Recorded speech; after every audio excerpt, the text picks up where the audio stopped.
আমার প্রিয় বন্ধুরা, আশা করি তোমরা সবাই খুব ভালো আছো। এসো আজকে আমরা একটি বর্ষার সিনারি আঁকবো, যেখানেতে 3 বন্ধু মিলে খেলা করছে।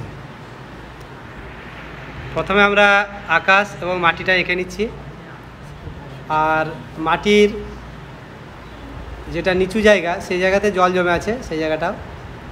এরপরে আমরা এদিকে একটি ঘর করব। ঘর যেমন করে আমরা শিখেছি ঠিক সেইভাবেই আঁকছি।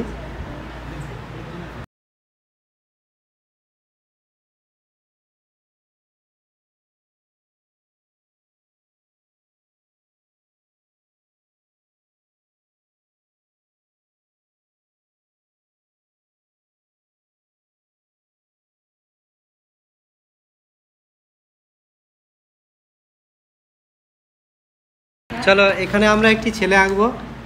ছেলেটি আমরা এর আগে শিখেছি কীভাবে আঁকতে হয়। ছেলেটি সোজা দাঁড়িয়ে আছে, তাই একটি ভার্টিক্যাল লাইন টেনে দিয়েছি। এবার সেটাকে সমান 3টে ভাগ করব। ওই ঘরের চালটা যেখানে সেইখান পর্যন্ত আমি ছেলেটির যে কাঁধের অংশটা করব। উপর থেকে এক অংশ পর্যন্ত এটা আয়তক্ষেত্রের মতো একটা বক্স করলাম। এটা যে বডিটার অংশটা, তারপরে পায়ের হাঁটুটা 2 অংশ পর্যন্ত, আর পায়ের পাতাটা 3 অংশ পর্যন্ত নিচে। এইভাবে ডান দিকটা করলাম।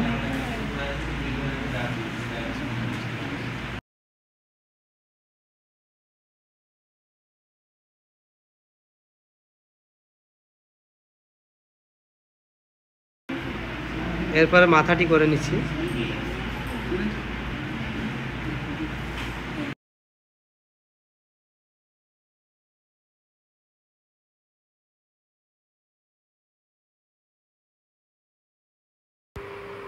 কিভাবে হাতগুলো করছি দেখে নাও।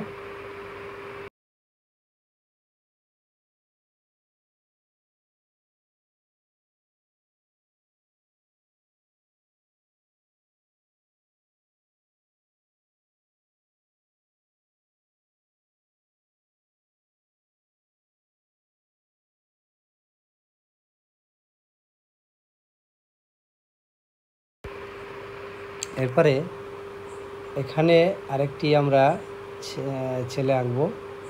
তো সেই ছেলেটির মাপটি দেখো কিভাবে পড়ছে।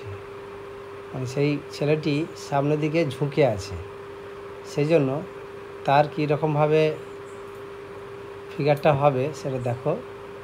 1 2 1 2 3।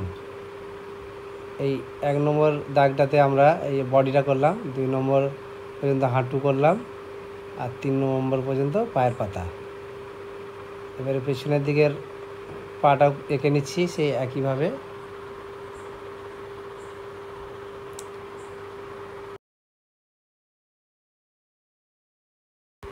এখানে একটি গোলা এঁকে গোল করলাম, দিয়ে মাথার শেপটা করে নিচ্ছি। এবার এই কাঁধটা থেকে দেখো কিভাবে হাতটা বেরোচ্ছে। এভাবে আমি হাতটা এঁকে নিচ্ছি।